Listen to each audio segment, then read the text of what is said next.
Well, as of last month, I was officially 3 years out from my multiple pulmonary embolisms. Terrifying. I guess that's the one word I can think of when I think about those. I had no swelling. I had no redness in my leg. I just had pain after going for a hike with our kids that lasted like 2 weeks. And then that eventually went away. And then I started to get chest pain, and it was like tender, super sore. I just thought it was like a pulled muscle in my chest. So I kind of just let it go. 3 months later, it got to the point where it was hard to breathe. It was still tender.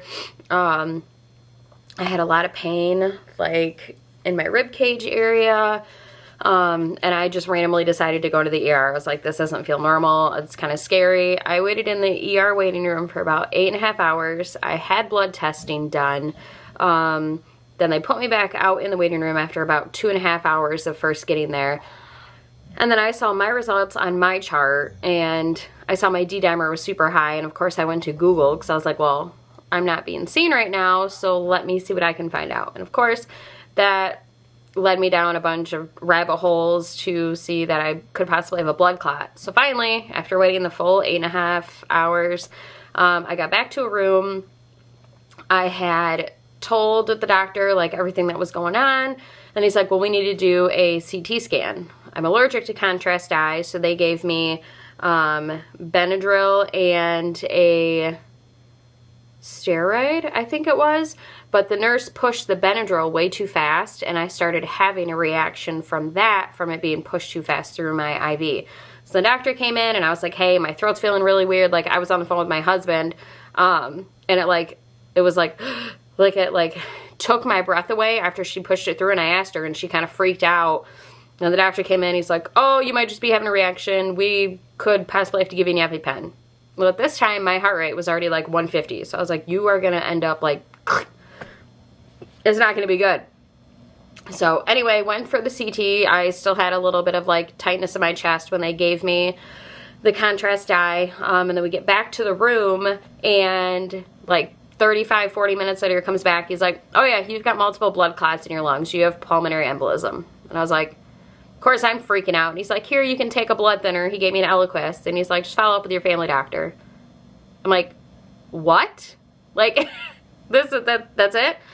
So I was sent home, and that was it from the hospital. I ended up filing a complaint about the whole Benadryl thing, and the head of nursing did call me, or she emailed me, and then like we scheduled a call, and she had said that it was pushed way too fast, and that's something that they learn in training, and clearly they need to focus more in training again and going over that multiple times. So I'm glad she at least responded that way.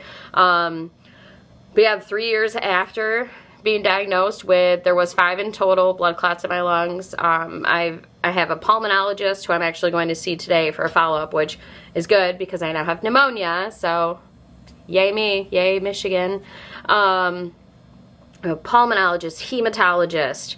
My neurologist was involved. I had a team of radiologists because I had so many scans, lung scans and full body and ultrasounds and CT, X-ray. I mean, I'm probably like radioactive by now. I probably glow in the dark.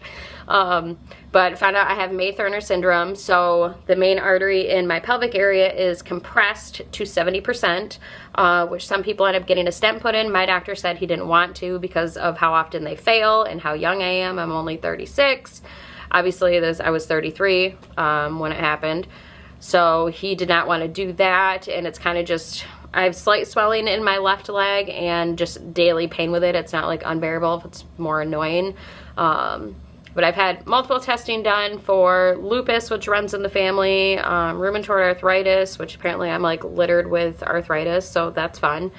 And so it's kind of just a waiting game to see what kind of pops up next. But I have seen like in anxiety groups on Facebook or blood clot groups, everyone's like, oh, if it's red and swollen, you need to go in. But that's not always the case. That wasn't the case with mine. And I just want people to be aware that you can still have these blood clots and not have the normal symptoms. I had no idea that I had a clot in my leg at one point. It broke off and went into my lungs, causing multiple at that point. So I guess my only advice is don't always listen to everything you ask in Facebook groups or look on Google for. Go see a doctor because you don't want it to be too late. Thankfully, in my case, I didn't have any clotting factors or anything like that. And I'm on blood thinners for life, which kind of stinks because if I get hit in the head or have any type of injury like that, I have to go right into the ER just to make sure I'm not like internally bleeding or anything. And I have to be kind of careful when it comes to like if I want to do any sports or anything like snowboarding or sledding or anything on the water. Like I have to be extra careful. But anyway, that is just my long rant. Here we are 3 years out from my multiple blood clots in my lungs. I'm very thankful to still be here, and eventually I would love to like help raise awareness about it because it just, sometimes they don't have an underlying condition which causes them, so it can be totally out of the blue.